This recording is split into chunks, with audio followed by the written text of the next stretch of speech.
The Secret of Dreams by Yacki Raizizun. Chapter 1. Dreams. Everybody dreams, but there are few who place any importance to the phenomena of sleep.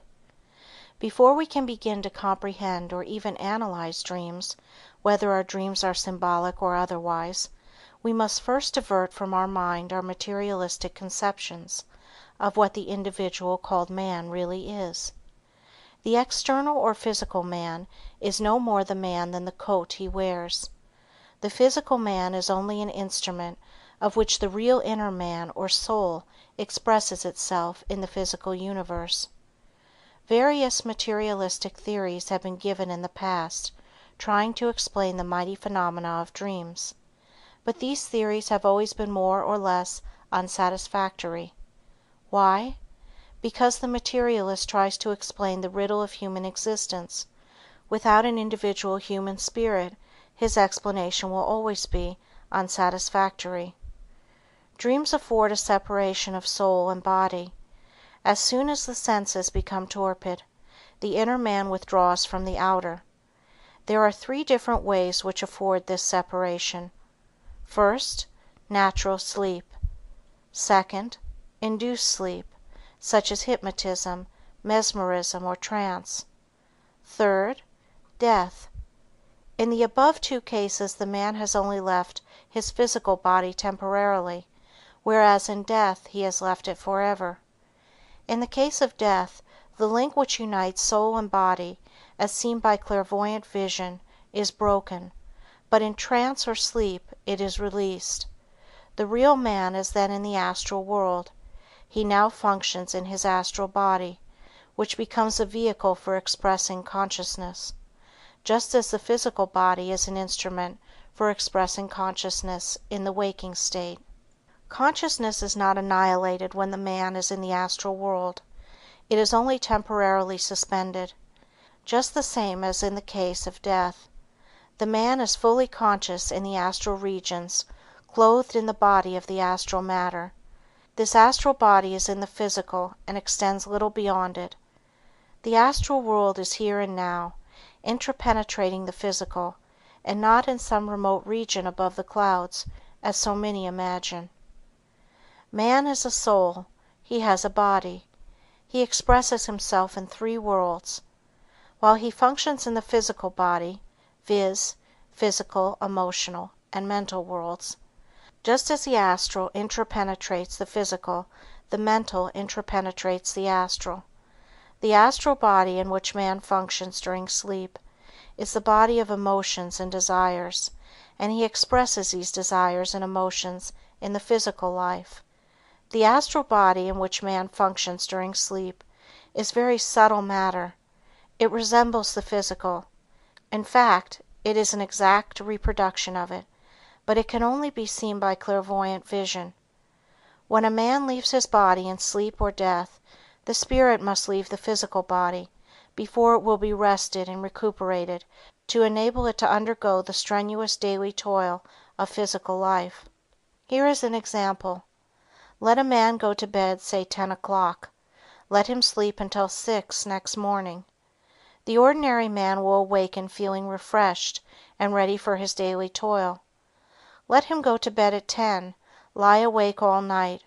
Next morning he will not feel refreshed, and during the day he may feel sluggish and sleepy.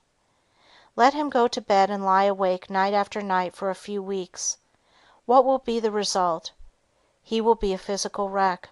Although he may have the same amount of hours lying in bed, he will not feel recuperated and refreshed unless he has had his natural sleep, and this can only come to pass. When the soul or spirit withdraws from the physical body is not the man, and as long as our materialistic writers who endeavor to interpret dreams fail to grasp the nature of the inner man, the real self, they will be forever groping in the dark.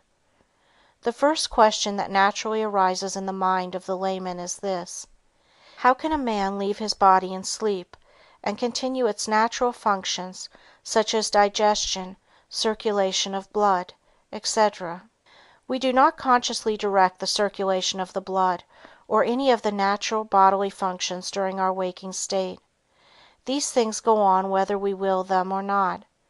Although the spirit leaves the body in sleep as previously stated, there is still a magnetic connection with soul and body. This magnetic connection acts on the sympathetic nervous system and the cerebrospinal, which controls the functions of the human organism. In sleep, the astral man may be in the immediate vicinity of his sleeping, recuperating physical body, or it may be thousands of miles away in space. The magnetic connection still exists, regardless of the distance. No matter what distance the astral man is away from his physical body, he can return to it with the rapidity of thought, as the saying is, for it is the soul that thinks, the brain is only an instrument of the soul. Many of our dreams may be attributed to subconscious memory, for when our mind is centered on a certain train of thought, these thoughts are apt to filter through into the conscious state in sleep. The subconscious memory cannot be truthfully called a dream, for it is only a memory of something we have previously perceived in reality or imagination. One only has to examine his subconscious dream in the light of reason to eliminate them. Telepathy does not explain some of our dreams, for just as it is possible for minds to receive telepathic communications, thought transference, from another in the waking state, it is also possible for the so-called dead to have telepathic communication with the living, for thought is a power, its limitation is unknown. While many of our dreams may be traced to subconscious memory or telepathy and happenings of material affairs of our daily lives, others are undoubtedly the astral happenings of the ego while functioning in the etheric regions. There we meet not only the misnamed dead, but also many of those who are still in the physical body, and let me state here that many of our difficult problems of physical life are worked out in sleep. The old axiom, "I will go to sleep on it," has a greater significance than is generally attributed to it, for sleep and dreams have more to do in shaping your lives than you have any idea of. You can go to school in sleep, and study anything you are studying in physical life, and make marvelous progress. This requires much training, however.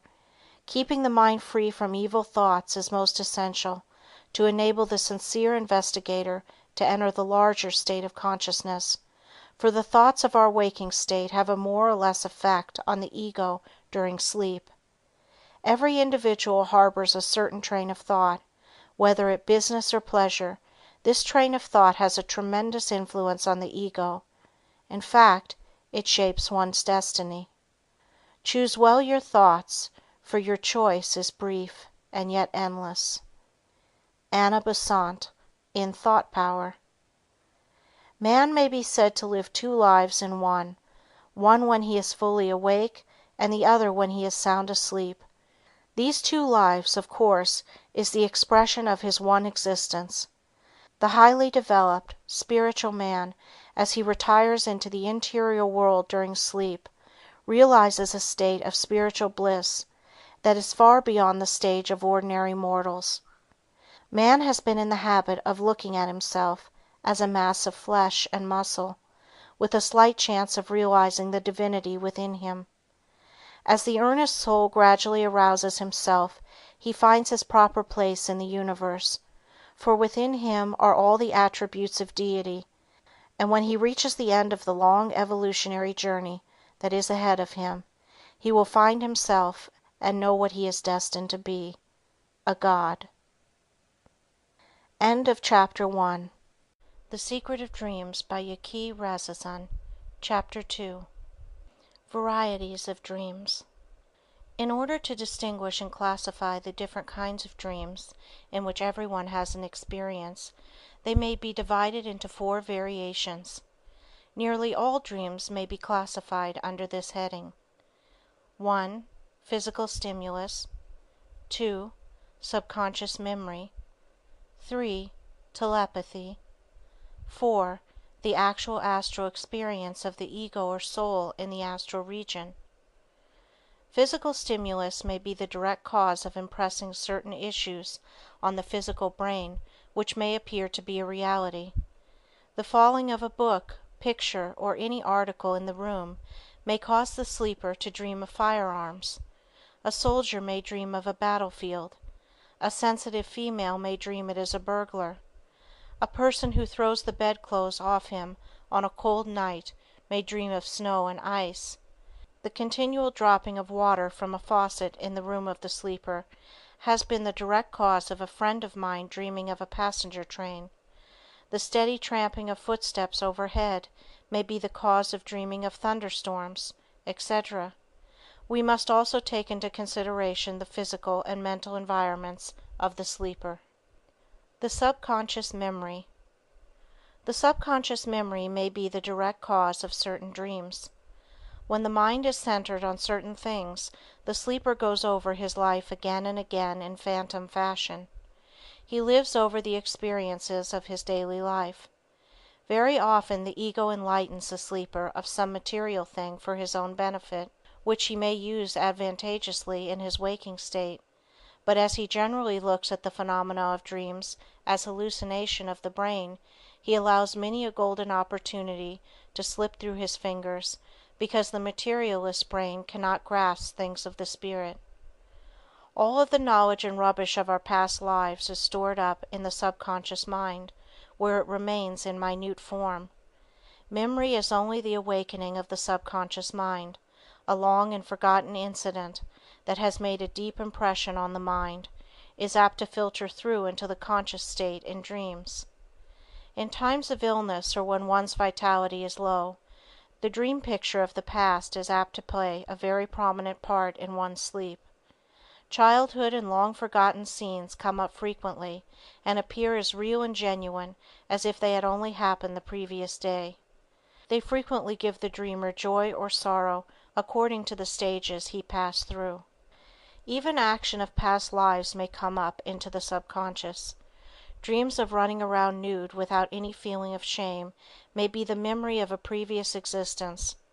Falling from a high cliff or trees, being chased around by some wild animals may be attributed to a primitive past. Dreaming of primitive people, places, and things only takes the dreamer a step nearer the Stone Age from whence he came.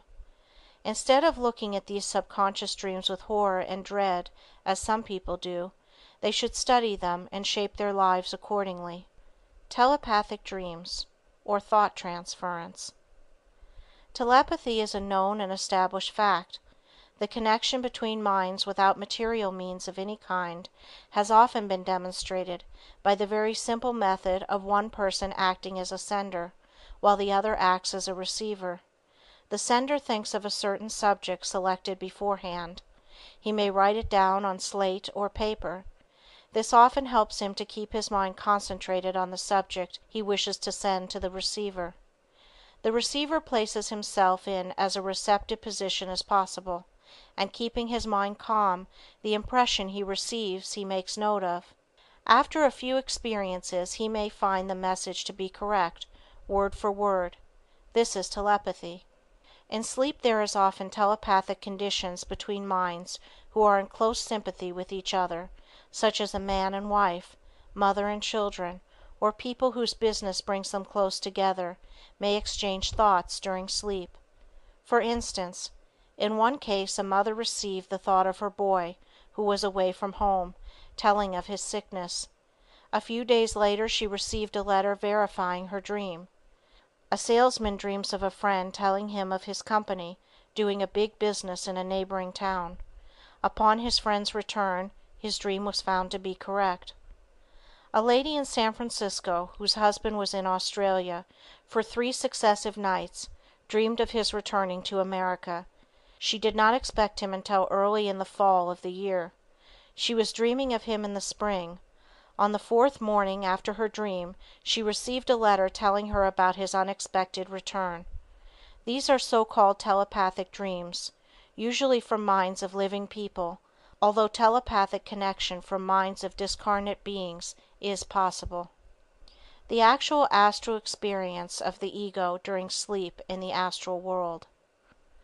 The actual astral experience in which the ego sees distant sights and visions which he knows do not actually exist upon the physical plane, such as communicating with the dead, recovery of lost and stolen property, having premonitions of a certain thing which actually happens, such as approaching danger or death.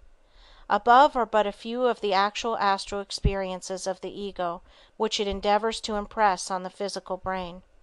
Sometimes it impresses them by symbols, for symbols are the true language of the soul, and to know how to interpret the meaning of the symbols of your dreams is of the utmost importance to the beginner. A symbolic dream, which is an actual astral experience, can only be interpreted by the dreamer himself, for no one lives your life but yourself. The first impression you receive intuitively of a dream you see symbolically is usually correct. The reason the layman does not interpret his dreams correctly by following his intuition is because he generally has some material idea of his own concerning dreams. Here is a dream that may be said to be an actual experience of the ego, taken from the Chicago American, July 17, 1920. Dream son drowned. Found bodies in river, Burlington, Vermont. The dream was responsible for the finding of the bodies of George Raymond, Jr., 14 years, son of George Raymond, and his uncle, Winford Raymond, in the Lamoille River at Fletcher. According to Winford's father, the vision of the boy's mother appeared before him in a dream, and directed him to look for the boys in the river. They had been absent from home since Sunday. The dream was so vivid that the father wakened, and at 2 o'clock went to the river bank, where he found the boys' clothing. At daybreak the bodies were recovered. Here is a dream of the so-called dead, who many believe exist in a state of dreamless sleep or annihilation, appearing in a vision, and so impressing on the astral brain of the sleeper where the boys' bodies were, that he actually brought the vision or astral experience through into the waking consciousness.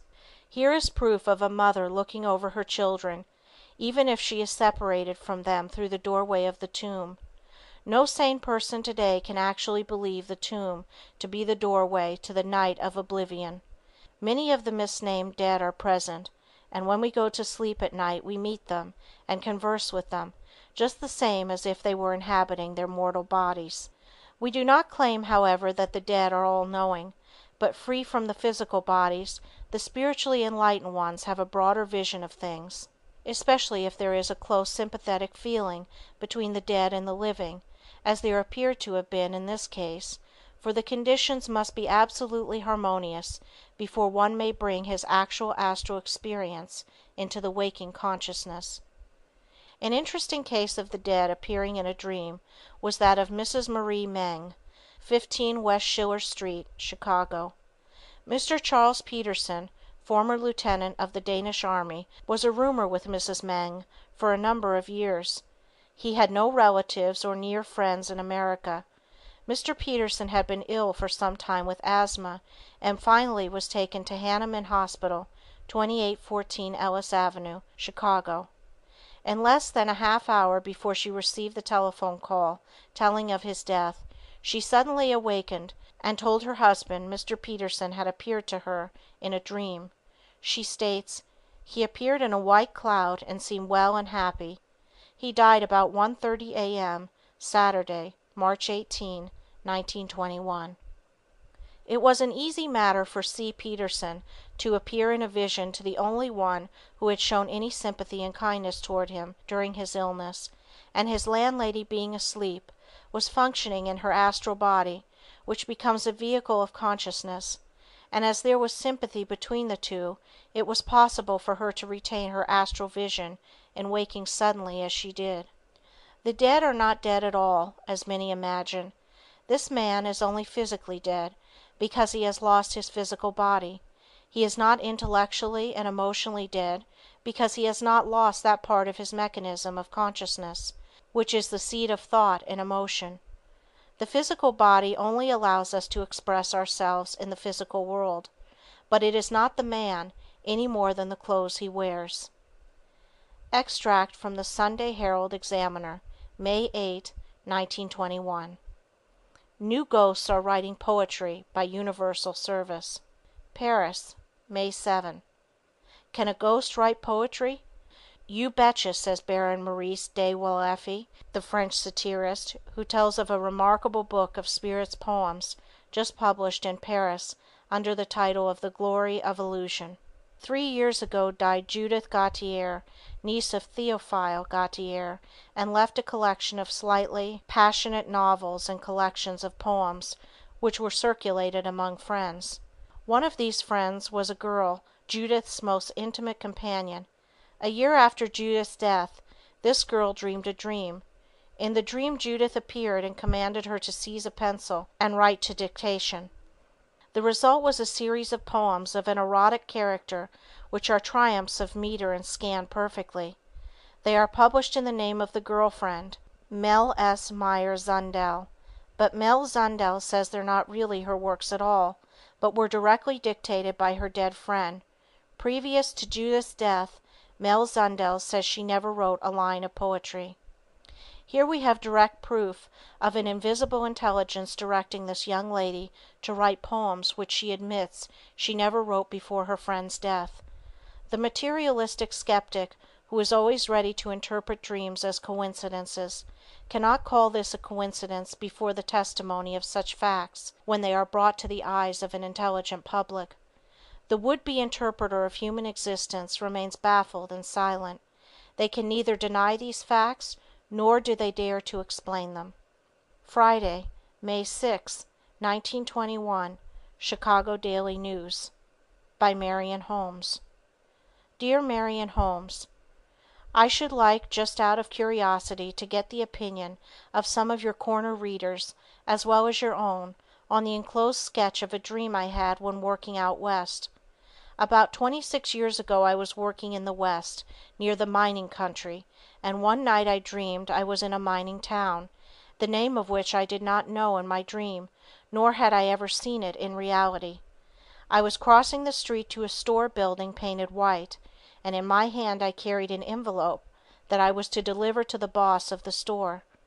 When I arrived at the center of the street, I was met by 3 men who were coming from the opposite side, one of whom stopped me, saying, "Come with me and I will show you where there is a gold mine." I replied, "I haven't time to go now," but he insisted, "Well, come anyway, and when you have time you can go and get it." So I went. We started off in the direction of what I have since learned is the richest locality in gold mines, and after walking a while we seemed to float through space. Then we came to the ground a few feet from the top of the mountain. We walked up to the top and again floated in the air in a semicircle, landing at the foot of another mountain a few miles to the west. The stranger said, "I want you to note the peculiar formation of this country and this stream, and right here, walking a short distance, is where you will find the gold." About 3 months later I decided to return to Chicago, and in the train I met a cigar salesman, who, as soon as we became friendly, insisted that I should locate in one of the towns on his route, and gave me a letter to a certain friend of his in the mining district. When the friend had read the letter, he wrote another to a friend of his own, on whom I was to call. As I went down the street I carried the letter in my hand, and as I crossed the street I stopped short, for the store I sought was the store of my dream.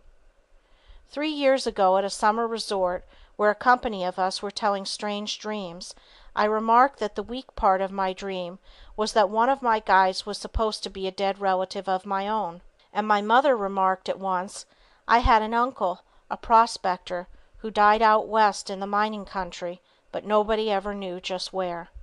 Chicago. Curious. Marion Holmes's answer. Dr. Peterson, the New York neurologist, in a recent magazine article on dreams and their meaning, points out that many dreams thought to be prophetic can be accounted for physiologically, and avers that there was never a purely prophetic dream. He would contend, no doubt, that your waking thoughts having been a good deal engaged with Western life, your dream carried the same train of thought straight through. He would probably characterize the incidents of the rich mines, the store, and the relative as merely coincidental, yet, as the writer of a textbook on mental philosophy observes, to call such dreams coincidences leaves the mystery as great as before. It is evident Curious is not as curious as what he signs himself.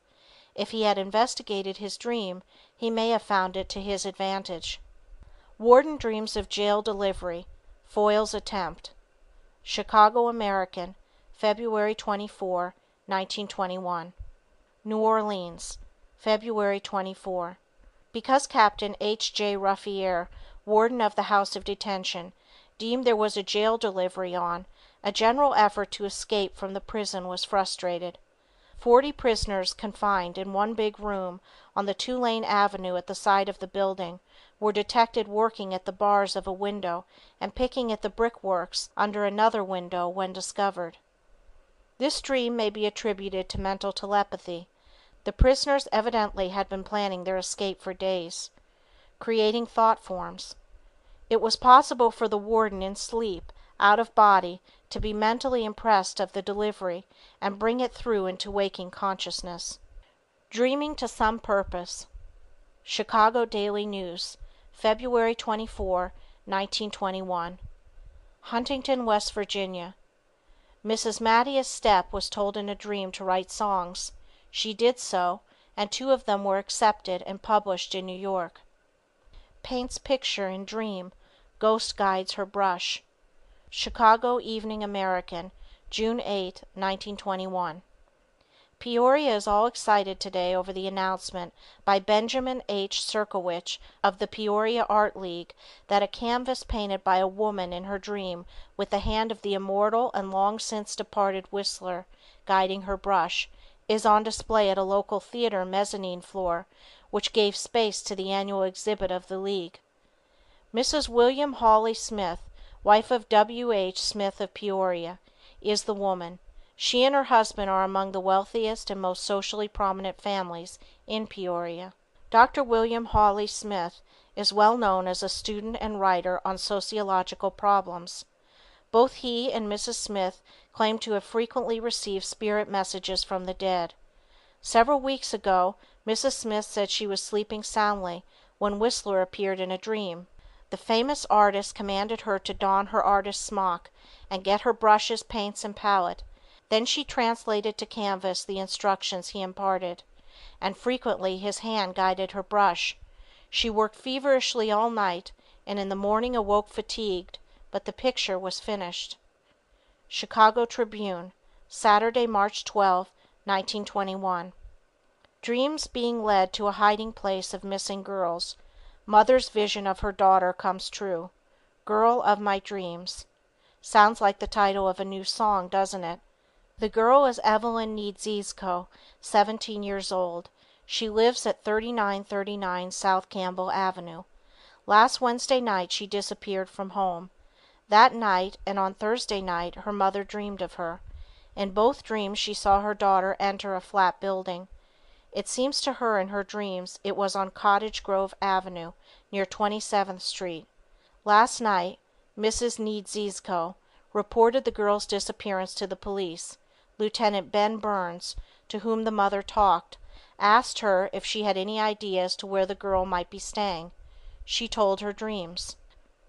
Told to go through with it. Do you think it would be any use to go over to Cottage Grove Avenue and look around? She asked. I haven't much faith in dreams myself, and I guess the police would think I was crazy if I asked them to make a search on the strength of a dream. Lieutenant Burns believes in dreams and hunches and such things, and he advised Mrs. Niedziezko to go through with it.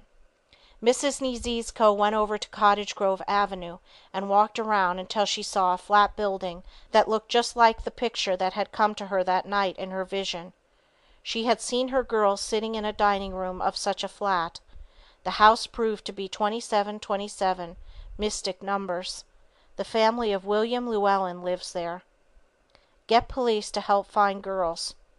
Mrs. Niedziezko went to the Cottage Grove Avenue police station and asked for help to search the flat for her girl. She did not say anything about her dream for fear they would laugh at her. Detectives Pieroth and Fitzgerald accompanied her to the building. In answer to the ring, Evelyn herself came to the door. Evelyn had been visiting a friend. The mother had, no doubt, been thinking daily of her daughter's disappearance, and unconsciously impressed the idea on the ego, and as the ego carries out the impressions of our waking state, she actually brought the knowledge of her astral experience into the waking consciousness, and the intense desire on the mother's part was the direct cause of her bringing the same experience through 2 successive nights, showing the ego can impress on the mind important information. The ego is also the source of premonitory dreams. Has premonition, drops dead in Hotel LaSalle. Chicago Evening American, Friday, March 25, 1921. Christian H. Roney, 60, president of C.H. Roney Warehouse, 372 West Ontario Street, dropped dead in the Traffic Club on the 18th floor of the Hotel LaSalle 2 weeks after he had informed his son-in-law, C.A. Christensen, cashier of the Mid-City Trust and Savings Bank, of a premonition of his death. Locklear forecasts death. Friend of aviator tells of stunt flyer's premonition. Chicago Evening American, August 4, 1920. Fort Dodge, Iowa, August 4. Lieutenant Homer Locklear, famous stunt flyer, killed in a fall at Los Angeles, Monday evening, had a premonition several weeks ago that he would meet his death this summer, according to Shirley Short, Goldfield, Iowa, original Locklear pilot. Short was married recently and is passing his honeymoon at his home. He left Locklear in Canada 3 weeks ago and had planned to rejoin him in a week. For more than a year we went together doing stunts, said Short. During that time Locklear laughed at the idea of danger until about a month ago. It was shortly after I left him that he became depressed and told me several times that he would get knocked off this summer. It worried me because it was so unlike Locklear. Writes death poem on fatal plane flight. Chicago Evening American, June 11, 1921. Washington, June 1. How Lieutenant Cleveland W. McDermott penned a death poem in the plane in which he and 6 others were crashed to death Saturday night was revealed here today. It is the story of perhaps the most remarkable premonition of death that has ever been recorded before the fatal flight. McDermott, who was a seasoned World War veteran and accustomed to hazardous flights, wrote 7 letters to as many friends. These he placed in the hands of a fellow officer, with instructions that they be mailed in the event of his death. The poem was discovered in the lieutenant's personal effects, written on a piece of scratch paper. It had been stuffed in a breast pocket of his uniform. The writing was scraggly, due to the vibration of the motors. This is the death poem. Another hour, and far away I fly. Alas, farewell, to my friends I cry. Then up to the rosy dawn in flight, a battle with the elements I must fight. Lost in the fog and mist and rain, tossed hither and yonder, I strive in vain to again win out as I have in the past. Little I knew this was to be my last. Sharp crash, and my wings are broken back. Every wire is useless, with too much slack. Down, down I swirl and slip and spin, thinking only of all my worldly sin. The earth seems rushing up to me, while rigged crags raise their heads to greet me. As twisting and twirling downward I swirl, I bid a sad goodbye to my little girl. Lower down into the trees I crash, my plane and I have gone to smash. Up from the mass call me, my untouched, unfettered spirit flies straight to my mother's waiting overhead. Although no one, so far as is known, saw Lieutenant McDermott write the poem, his fellow officers at Golding Field pointed out today that every indication points to it having been written during the hour preceding the fatal crash. His first act following the premonition was to write the farewell letters, said a fellow officer today. The poem obviously was written under the vibration of engines, so it follows it must have been set down during the last few minutes of his life. The officer to whom Lieutenant McDermott entrusted the farewell letters mailed them a few minutes after he heard of the fatality. In this case the premonition seems to have served its purpose advantageously. Death had no terrors for Lieutenant McDermott. Son's dream locates his father's body. Chicago Herald-Examiner, Thursday, June 23, 1921. Dickinson, North Dakota, June 22. A dream in which he saw the spot where his father's body lay led Raymond Everts, 11, to discover the body yesterday. Tim Everts, the father, was one of 3 section men drowned by a flood near Medora Saturday. Several years ago the boy announced the death of an aunt shortly before a telegram confirmed his prophecy. When the ego impresses the lower mind of approaching danger, in dreams or otherwise, it is simply for the individual to be prepared for what is in store for him, just as a wise physician tells his patient when the end is near to be prepared. Miss Miller, 375 Brenner Street, Muncie, Germany, had a premonition of her brother drowning. She states, "My brother was a great swimmer. 2 weeks before he was drowned I had a premonition of his death. In my dream I saw him diving into the river. His head struck a rock. Then I saw his lifeless body float before me for 3 successive nights. I told him of my dreams. I begged him not to go bathing, but he only laughed at me, saying, 'I can protect myself in the water.' His death was the exact working out of the premonition of his death." The student of dream lore knows the ego is ever watchful, and it always impresses the lower mind when danger approaches. There are also cases which appear to indicate when the ego is unable to impress the individual. The information is often conveyed through another person, as the above would indicate, who is sensitive enough to bring the information in the waking state. End of Chapter 2. The Secret of Dreams, by Yacki Raizizun. Chapter 3. How to Evolve the Larger Consciousness. It is a very difficult matter for the layman to bring his actual astral experiences into the waking state, but fortunately for us, any faculty that is lacking may be evolved. It takes a very sensitive instrument to register all that is seen, heard, and done while out of the body. It also requires physical, emotional, and mental harmony, or the dreamer is apt to mistake an actual astral experience for an automation of the physical brain, or vice versa. To what extent the ego would guide us and warn us, if we were only sensitive and responsive to the delicate vibrations sent down into the physical brain, it is impossible to guess, says L.W. Rogers in his volume Dreams and Premonitions. The extent by which we are guided and warned from the ego depends upon how much we are not swayed by our physical methods of artificial civilization implying the power to impress the astral experience on the physical brain. The habit of our scattering thoughts must also be brought under control. One must be able to concentrate his mind on what he wants to think about. Camille Flammarion says 19/100ths of the human family never think at all. They are merely shallow receptives for the thoughts of others. As you acquire the habit of controlling your thoughts, and with the emotions well under control, then you begin to turn the consciousness back upon self, and as the sleeper lays his body down to rest, he gives the ego an opportunity to impress itself on the lower mind. Gradually the mind is brought under control. This connects the 2 different states of consciousness. At first you begin to see pictures, landscapes, faces, etc., only for a flash.